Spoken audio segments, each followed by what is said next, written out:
This is a live look at the Gerald R. Ford International Airport. FAA reductions are taking effect amid the federal government shutdown, impacting flights across the country going into the weekend. 13 on your side's political reporter Josh Albertus has more from Ford International.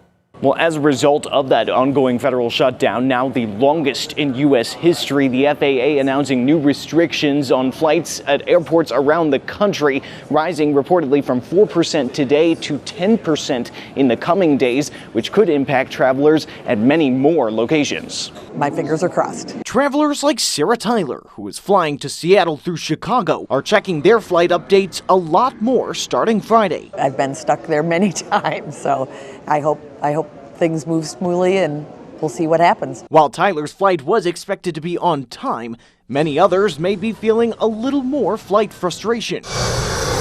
It comes as the Federal Aviation Administration puts new restrictions on the number of flights at major American airports in the midst of the ongoing federal shutdown. We have an air traffic controller shortage in general. The shortage that existed before any of the government shutdown is being highly exacerbated by the fact that they're not being paid and we have fewer controllers at work. Transportation Secretary Sean Duffy at Reagan National just outside the nation's capital this morning. There's a very easy solution. Let's open the government up.